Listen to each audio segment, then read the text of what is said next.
my family and my upbringing was just a normal middle-class upbringing. And so, once I became a young adult and I went to college, and even before that, I was attending church, regularly, but whether it was alcohol or recreational drug use or pornography or just other kinds of sin and things that I pursued in my life, it ended, or it was a path of struggle.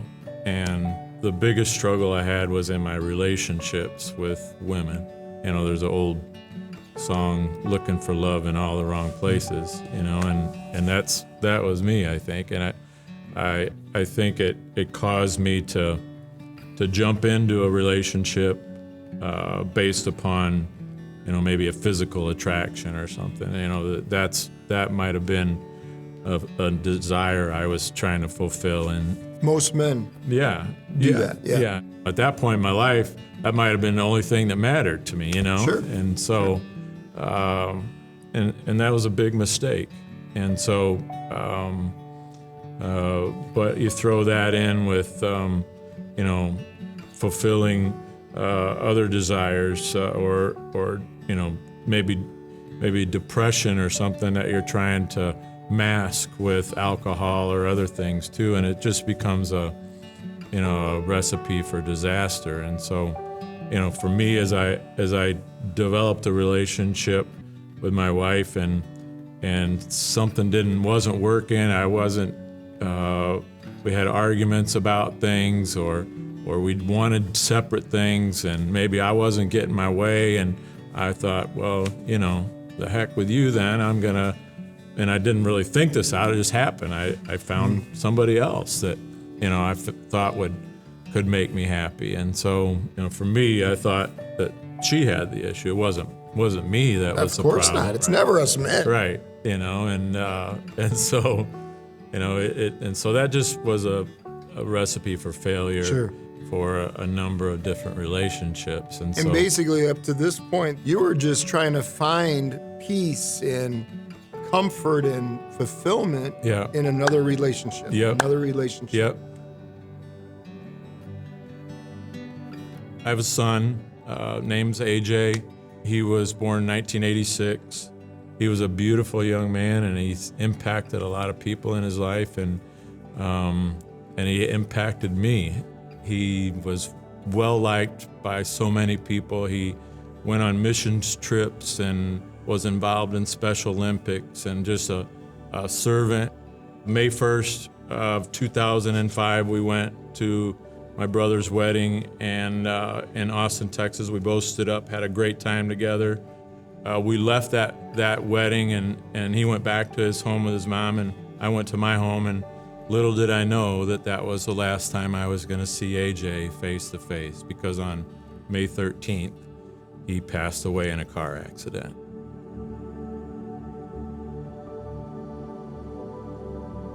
And of course, that rocked my world, and it really made me question my own life and the path that I'd been on. And so, after some reflection and just, I got to that point, and I said to God, Lord, I can't keep going on the path that I've been. I realized that I've been going down the wrong path, and I said, I'm drawing a line right here, and I'm never going back down that path again.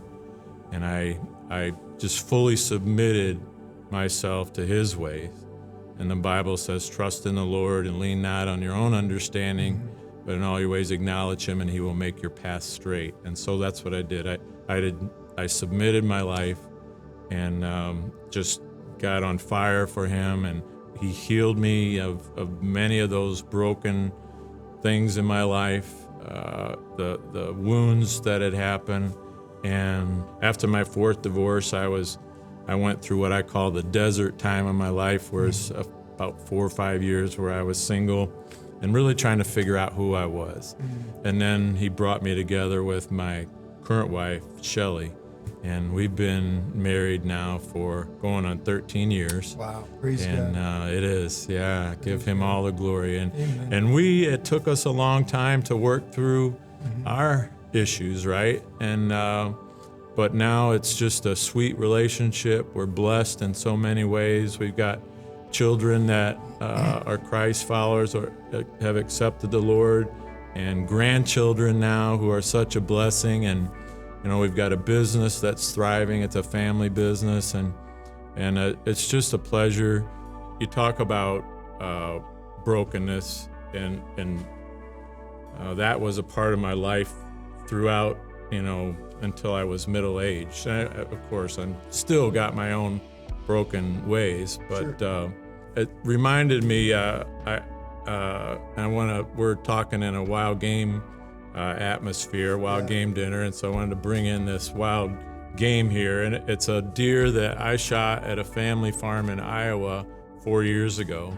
It looks to be a beautiful deer, it really is a deer of a lifetime, but when I shot the deer, it had a broken antler.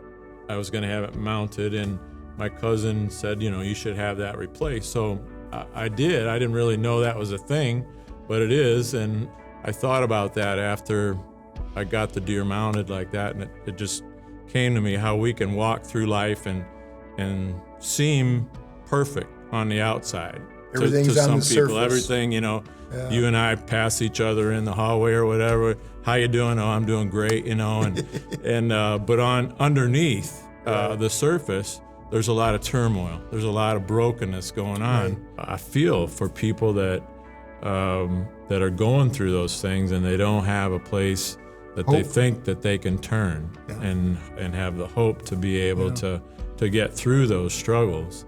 And I went through one with the death of my son too, and people say, oh, that's got to be the worst thing that could ever happen to anybody. Maybe it is, maybe it isn't. It was difficult for sure, but of course I have regrets in which I wish I would have done things differently, but I don't have any shame over it now, and God has taken that away, and he's turned me down a different path, turned me around in my life, and enabled me to have a positive influence on people, to have a marriage that is solid, and to be able to be an encouragement maybe to other people that are going through struggles in their lives. So.